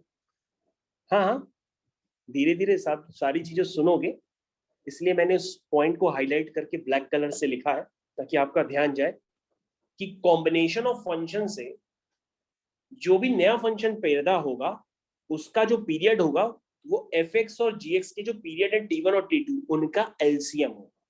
क्या होगा, LCM। ठीक है, चलिए दूसरा पॉइंट इसी में लिख लीजिए, वरना यही पॉइंट बड़ा हो जाएगा, मैं दूसरा लिख देता हूं। However, LCM if exist, however LCM if exist need to be okay, मैं थोड़ा सा चेंज कर देता हूं, need not to be fundamental period, मैंने आपको ये लिखवाया है कि जो एलसीएम अगर एग्जिस्ट करता है तो जरूरी नहीं है कि वो फंडामेंटल पीरियड ही हो, वो फंडामेंटल पीरियड के अलावा कुछ भी हो सकता है। जैसे हो सकता है 4 पाई आ रहा हो लेकिन वो फंडामेंटल ना हो। तो एलसीएम अगर एग्जिस्ट करता है तो उससे जो पीरियड निकल करके आता है फाइनली, तो जरूरी नहीं है वो फंडामेंटल पीरियड हो, वो कुछ और भी हो सकता है। तो ये पॉसिबिलिटी होती है। सी पॉइंट लिखिए, सी पॉइंट लिखिए, if LCM does not exist, then fx plus minus gx or fx into gx or fx divide by gx, मेरी बात समझिएगा कि अगर एलसीएम एग्जिस्ट ही नहीं करता तो ऐसे केस में जो कॉम्बिनेशन ऑफ फंक्शन से नया फंक्शन पैदा हुआ है वो कैसा होगा, वो ए पीरियोडिक होगा। कैसा होगा, ए पीरियोडिक होगा। ठीक है, कैसा होगा, ए पीरियोडिक होगा। पॉइंट्स लिख लिए, इतने पॉइंट्स लिख लिए? Yes, sir. ओके। अब आपके मन में आ रहा होगा कि सर ये बताइए कि वो एलसीएम एग्जिस्ट कब नहीं करता है। बेटा धीरे धीरे करके सीखोगे, अभी चला रहा हूँ, धीरे धीरे करके सीखो। ये सारे पॉइंट्स काफी इंपॉर्टेंट है जिनको क्वेश्चंस में आप डायरेक्ट लगा करके आप ऑब्जेक्टिव क्वेश्चन तुरंत कर सकते हैं। ठीक है, मतलब एडवांस में तो ये प्रॉपर्टीज आपको पता होनी चाहिए, इनके बिना एडवांस का पेपर आपको करने में समय बहुत लग जाएगा। ओके, तो मैंने आपको पॉइंट्स तो लिखवा दिए। ये पॉइंट्स हो सकता है अभी आपको थोड़ा भारी भरकम लग रहे हो, जब आप क्वेश्चंस की प्रैक्टिस करोगे, अपना असाइनमेंट करोगे, तो आपको फिर ये इजी लगेंगे, आपको सारे पॉइंट्स ऑटोमेटिक प्रैक्टिस करते करते लर्न हो जाएंगे। ओके, तो कुछ पॉइंट्स बेटा अभी और भी हैं, वो भी लिखने हैं। ई और एफ 2 पॉइंट्स और लिख लो, क्योंकि लिखने में ही तुम्हारा फायदा है, क्योंकि मैं ऐसे वर्बली बता दूंगा तो आप भूल जाओगे, इसलिए आप लिख लो। LCM of an irrational number and rational number does not exist। तुम पूछ रहे थे ना कि एलसीएम एग्जिस्ट कब नहीं करेगा, तो मैंने लिखवा दिया आपको कि अगर आप इरेशनल नंबर और रैशनल नंबर का एलसीएम लेते हैं तो वो एग्जिस्ट नहीं करता। तो कहोगे सर इसमें इरेशनल नंबर आएंगे भी? अरे क्यों नहीं आएगा। पाई क्या होता है, पाई क्या होता है, पाई। कहोगे सर पाई इरेशनल नंबर होता है, तो आपको ध्यान देना होगा कि अगर आप इरेशनल नंबर और रैशनल नंबर का एलसीएम ले रहे हो तो वो एग्जिस्ट नहीं करता है, क्योंकि पाई क्या होता है, इरेशनल नंबर। 4 क्या होता है, रैशनल नंबर। 4/3 क्या होता है, रैशनल नंबर। तो जैसे आपने पाई और 4 ले लिया और उससे कहा गया कि पाई और 4 का एलसीएम निकालो, तो इनका एलसीएम एग्जिस्ट नहीं करेगा, इनका एलसीएम एग्जिस्ट नहीं करेगा। भाई पाई की वैल्यू आपको पता है ना क्या होती है, पाई इज इरेशनल नंबर। पाई की वैल्यू होती है 3.1462731258627333251 तुम कहोगे सर ये कैसी वैल्यू है। अरे पाई की वैल्यू भैया, पाई क्या होता है, नॉन टर्मिनेटिंग, रिकरिंग, याद आ रहा है? नॉन टर्मिनेटिंग और रिकरिंग जो होते हैं उनको रैशनल नंबर कहते हैं, लेकिन non terminating and non recurring जो होते हैं उनको क्या कहते हैं, इररेशनल नंबर। तो पाई की वैल्यू जो होती है वो 3.142631672869223 ये इस तरह से चलती रहती है, तो ये क्या है, इररेशनल है। लेकिन अगर मान लो आपके पास 1/3 है तो 1/3 क्या होता है, होता है 0.333333, तो ये क्या है, ये है नॉन टर्मिनेटिंग एंड रिकरिंग, यानी रिपीट कर रहा है, तो ये है आपका रैशनल। लेकिन ऊपर वाला क्या है, इररेशनल, क्योंकि उसकी वैल्यू रिपीट नहीं करती है। तो इसीलिए मैं आपसे कह रहा हूं कि एक इरेशनल नंबर और रैशनल नंबर, इनका एलसीएम एग्जिस्ट नहीं करता। ये बात ध्यान से मेरी बात सुन लीजिए। Okay, A B C D E F, एक और पॉइंट लिख लेते हैं, सर दो एक और इरेशनल लिखेंगे। नंबर का एग्जिस्ट करेगा? किसका बेटा? इरेशनल नंबर का। हाँ हाँ करेगा बिल्कुल, बस मैं ये बता रहा हूँ जो एग्जिस्ट करने वाली नई कंडीशन है, बाकी सब जगह करेगा। इररेशनल और रैशनल नंबर का नहीं करेगा, बाकी दो इररेशनल नंबर है वो तो करेगा ही, रैशनल रैशनल है वो भी करेगा। लेकिन मैं जो बता रहा हूँ वो बात सुनो, इररेशनल और रैशनल का एलसीएम एग्जिस्ट नहीं करेगा, जो नहीं करेगा ओके सर। वही मैंने लिखा। ओके, तो बच्चों रैशनल नंबर आपने पढ़े होंगे, जैसे स्क्वायर रूट ऑफ 5 है, ये भी इरेशनल होता है। ओके देखिए आगे ध्यान से। ओके, अब बात आती है बच्चों कि इतनी बातें तो हम लोग ने समझ ली, लेकिन एलसीएम निकालने में भी लोग गच्चा खा जाते हैं, इसलिए एलसीएम वाला पॉइंट लिख लीजिएगा आप। बहुत ही स्पेशल टाइप ऑफ एलसीएम होता है यहाँ पे, एलसीएम ऑफ फ्रैक्शन। क्या आपने कभी फ्रैक्शंस का एलसीएम निकाला है? जैसे मतलब आपके पास आ जाए 1/3, 2/3, 7/3, मतलब आपसे अगर पूछा जाए कि भैया एलसीएम निकालना है 246 का, तो आप 246 या 4 और 3 तुरंत बता दोगे कि एलसीएम 12 है, बता लोगे ना। लेकिन अगर आपसे पूछा जाए कि एलसीएम निकालो 1/3, 2/3, 7/3 प्राइम फैक्टराइजेशन मेथड से, तो क्या आप निकाल पाओगे? सुना है कभी आपने?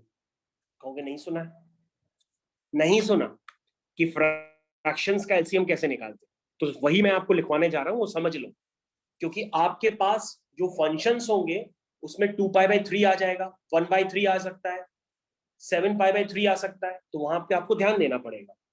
ओके, तो LCM of fraction is the ratio of LCM of numerators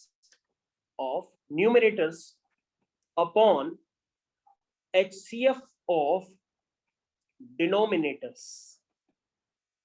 देखो मैंने क्या लिखवाया है, मैंने लिखा है कि जो एलसीएम होता है फ्रैक्शन का, वो कैसे निकालते हैं? Ratio of LCM of numerators upon HCF of denominators. जैसे मान लो आपको एलसीएम निकालना है, शॉर्ट में भी लिख सकते हो, मान लो आपको एलसीएम निकालना है A/B, C/D, E/F, इसका एलसीएम निकालना है इन तीन फ्रैक्शंस का। तो कैसे निकालोगे? पहले आप एलसीएम लोगे उनके न्यूमरेटर्स का, तो न्यूमरेटर्स में क्या है? A है, C है, E है, और किससे डिवाइड करोगे?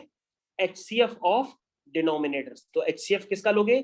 B का, D का, F का, तब जाकर के आपका क्या आ जाएगा? एलसीएम निकल करके आएगा। ये बहुत इंपॉर्टेंट पॉइंट है। फ्रैक्शंस का आपने एलसीएम कभी नहीं सीखा होगा निकालना, मैं आपको सिखा रहा हूं, वैसे ही करना होता है। अगर आपको डाउट है तो मैं इसके लिए अभी आपको क्वेश्चंस करा रहा हूं, क्वेश्चंस देखो आराम से और मजा आएगा आपको। पहले लिख लिया ना? Yes.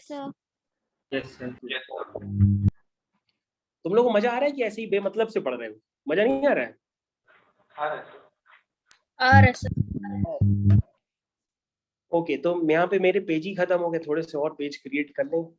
तुम लोगों को पानी नहीं पीना है तो पानी पी लो, हम भी 1 मिनट पानी पी रहे हैं।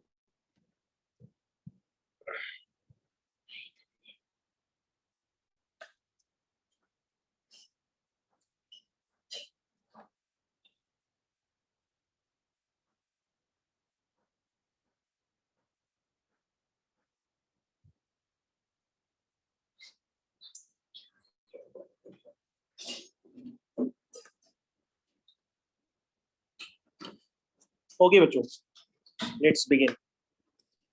चलो, आपके पास क्वेश्चन है बच्चों कि आपको पीरियड निकालना है 10x प्लस cos 3x का, इसका पीरियड निकालना है। और भी क्वेश्चंस बना सकते हैं, डिफिकल्ट भी कर सकते हैं, पहले इजी कर लो। आपको पीरियड निकालना है 10x प्लस cos 3x का। अगर किसी बच्चे ने थ्योरी समझ ली होगी तो वो अभी तक पीरियड निकाल के बैठ चुका होगा। तो सबसे पहले आप देखोगे कि सर इसका पीरियड क्या है? सर इसका पीरियड है पाई। इसका पीरियड क्या होगा बच्चों? cos 3x का 2π/3। 2π/3।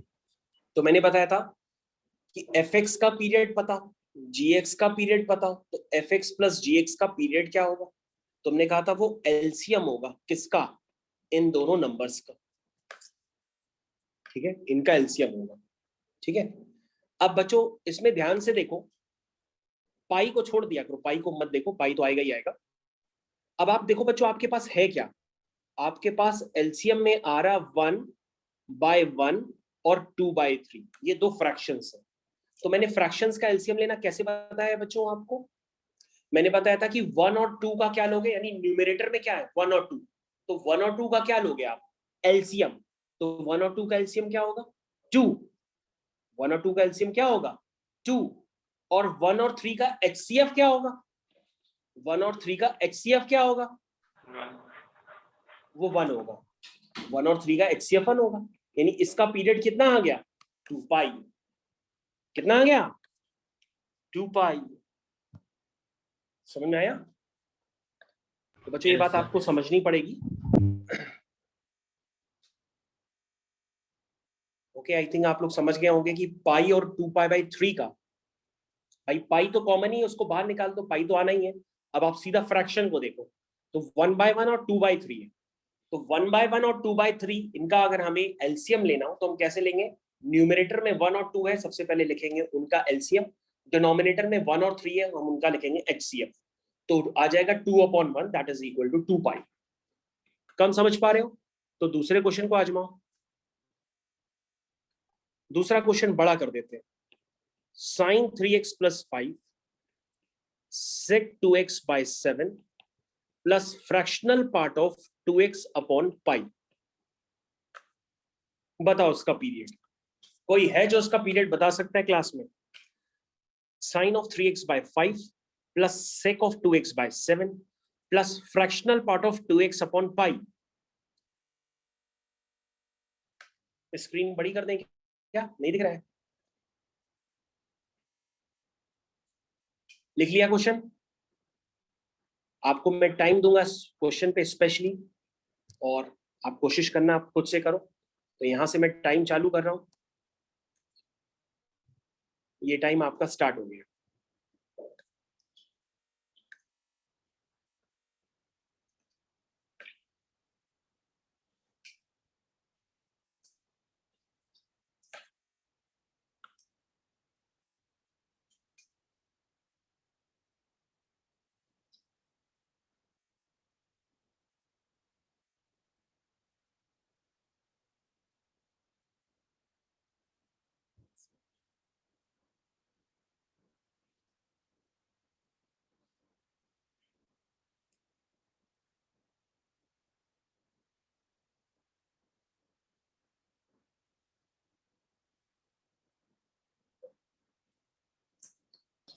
Sir, is it बताओ aperiodic? कितना पीरियड आ रहा है बेटा, दिव्यांशी कितना आ रहा है? Sir, is it aperiodic? No, this is periodic. चलो मैं इस क्वेश्चन को करना स्टार्ट करता हूँ, जस्ट वेट, मैं इस क्वेश्चन को करना मैं स्टार्ट कर रहा हूँ, आप परेशान न हो। स्टार्ट करता हूँ उस क्वेश्चन के लिए।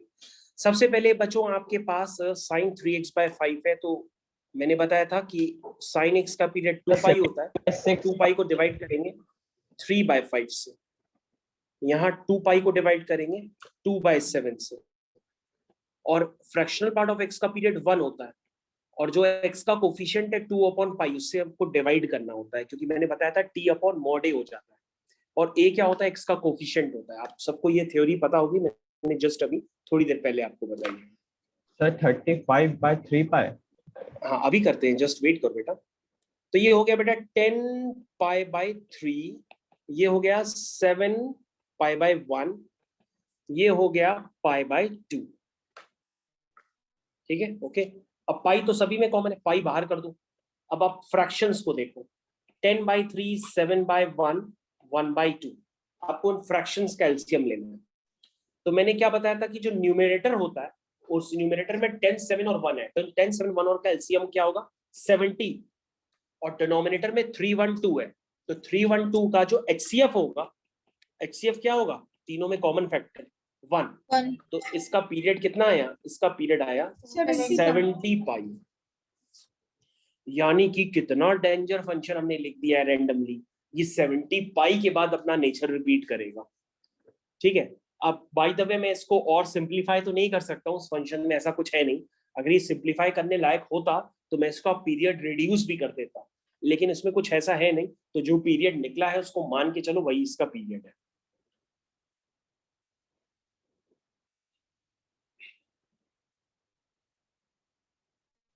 आए समझ में? Yes, sir. Yes, sir. Yes क्यों भाई, Yes. समझ में आया? Yes, sir. Yes, sir. नहीं आया? आवाज आ रही मेरी? Yes. Yes, sir. Yes, sir. Shubhi समझ में आया बेटा तुमको? Yes, sir. कहाँ चले गए तुम लोग? सर आवाज आ रही है आपको? ओके, नहीं आ रही है। Just wait wait wait wait. मेरी आवाज आ रही है बच्चों? Yes, sir. Yes, sir. Yes, sir. बच्चों मेरी आवाज आ रही है आप सबको? Yes, sir. ओके, तो बच्चों आज के लिए काफी है, आज के लिए काफी है, इतना रखते हैं कि और Yes. पढ़ोगे? पढ़ लेंगे। बस करें आज के लिए, काफी है। सर काफी है। ठीक है बच्चों, ओके शुभी, ठीक है, thank you. Thank you, class sir. Is over now. Thank you, sir. Thank you, sir. Thank you. Okay.